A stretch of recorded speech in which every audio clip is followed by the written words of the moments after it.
Well, that was I wanted to go first. My first experience in Louisiana was 7 years of construction, bridge construction across the I-10 bridge. The bridge across the Mississippi. The Mississippi River Bridge? At Baton Rouge? Baton Rouge, exactly. That's where my problem is. How did you come to work on that project? What brought you to Louisiana to work on that project? Well, going back, what was Mom's reaction? What was Mom's reaction in New York when you told her you wanted to take the family to Louisiana? She didn't want to go, did she? Mm-hmm. Didn't she say, call us when you call? A lot of people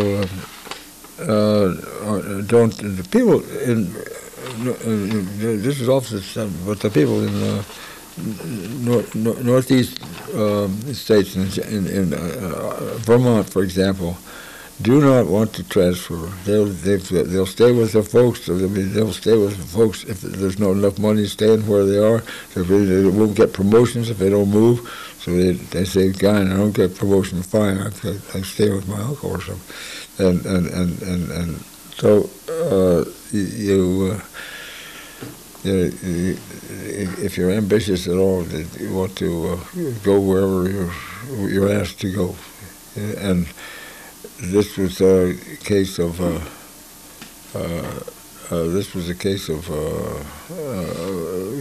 asking if I wanted to go to Baton Rouge, and be the representative for the federal government. I was not the construction engineer. I was not that. I was but you see what is going on, and does it conform with the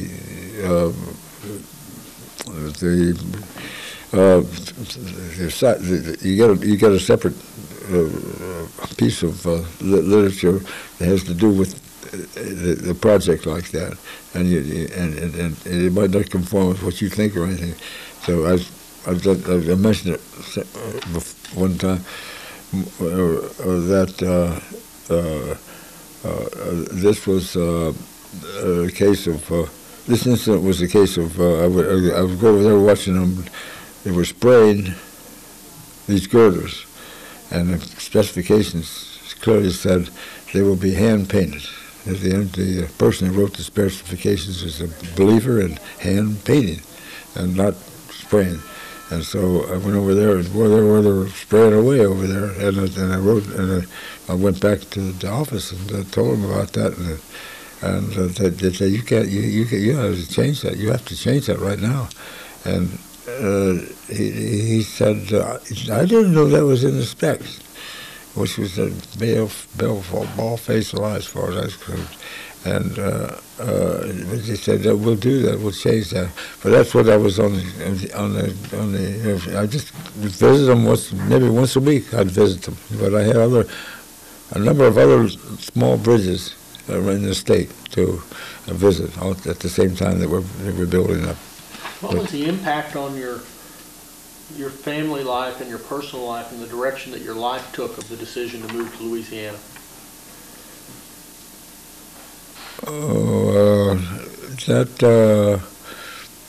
We didn't know a whole lot about Louisiana. I did know that they did not have the problems in religion that the others, the two states east of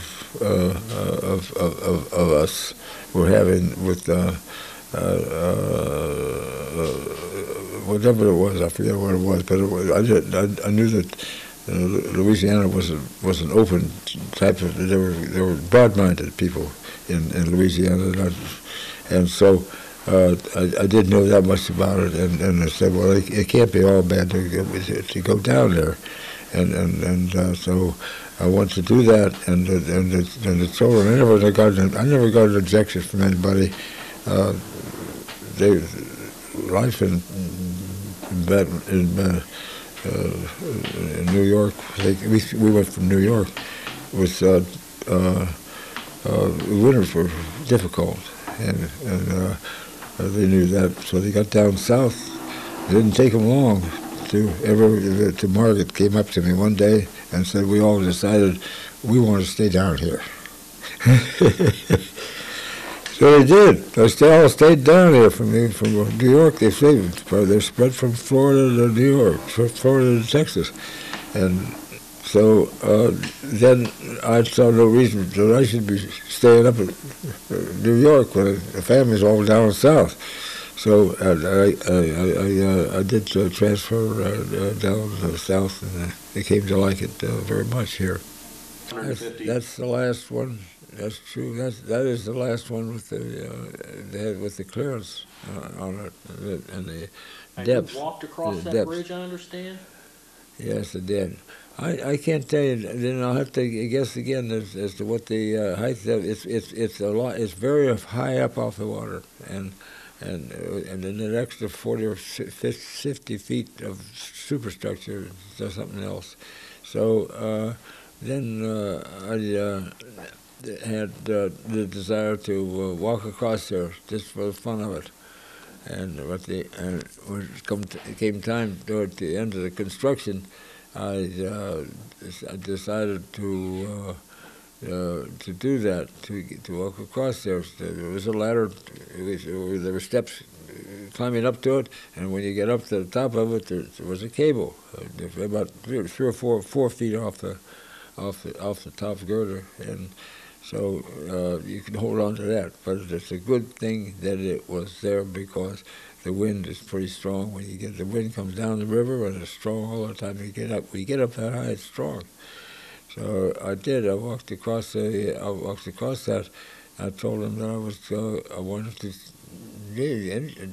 check the painting. I wanted to know if it was well covered and so forth. I went up there, and I walked across and I went down the other side, down the other end of it. It's a Mississippi River bridge. This is a long bridge.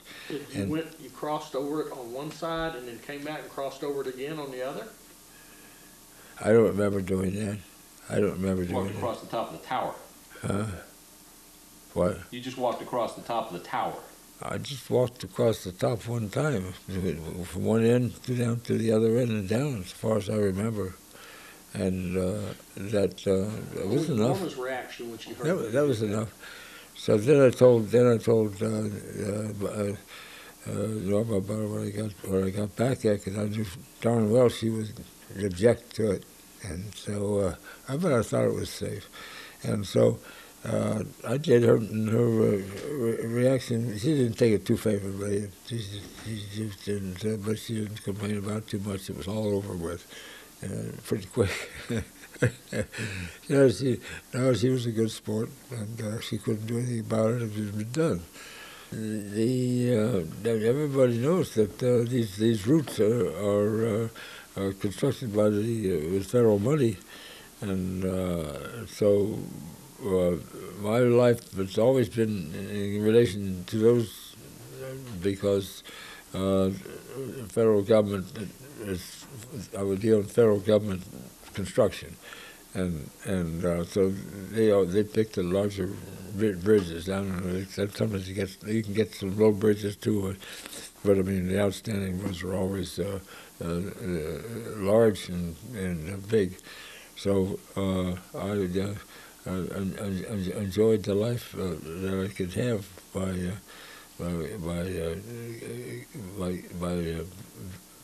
being responsible for watching the construction of the bridges and see to it that the specifications were being handled. That was my job, and so I wanted to do that, and I did it.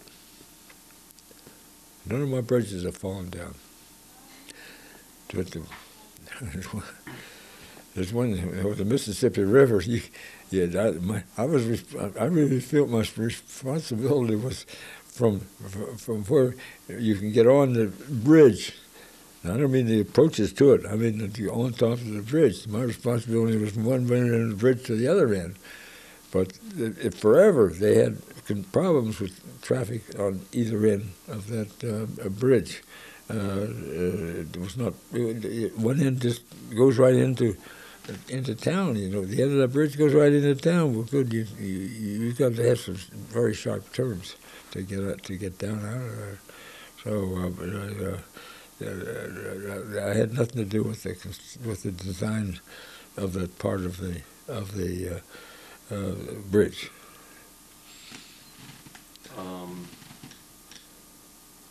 What was your experience in Costa Rica like? We got a good impression. We got a very good impression of Costa Rica. We were down there. We were down on the lower ledge. You see, Costa Rica, the town of Costa Rica, the town of whatever it is, the state capital. San Jose. Pardon? San Jose. Yeah, San Jose is up the upper part of the, which is about halfway through it, and the climate is fine. But when we were down there, working at the lower part, the weather was hot and sticky, and but we did get extra pay. That's the part I like. We got a bonus for climate for poor climate, and they did very good work. I had to learn some Spanish, but we got along we got along pretty good. I liked the people in Did you speak Costa the Rica. language when you were in Costa Rica? Pardon? Did you speak the language in Costa Rica? Well, I was studying Spanish when I was down there so that I could talk to them. And my feeling was that the construction people don't have a big vocabulary, and so I did not have a big vocabulary. So you talked rough things. So I could make it. I could make it with them. Now, you had a child that was born in Costa Rica. We did have one Tell us born about in that. Costa Rica. We named her Carol Ruth. It stands for C and the R. So we would never forget. You know, that was my statement. But so we looked for a C and an R, and that was fun. And she was born, and it didn't hurt her a bit. It was a good experience. It was a very good experience.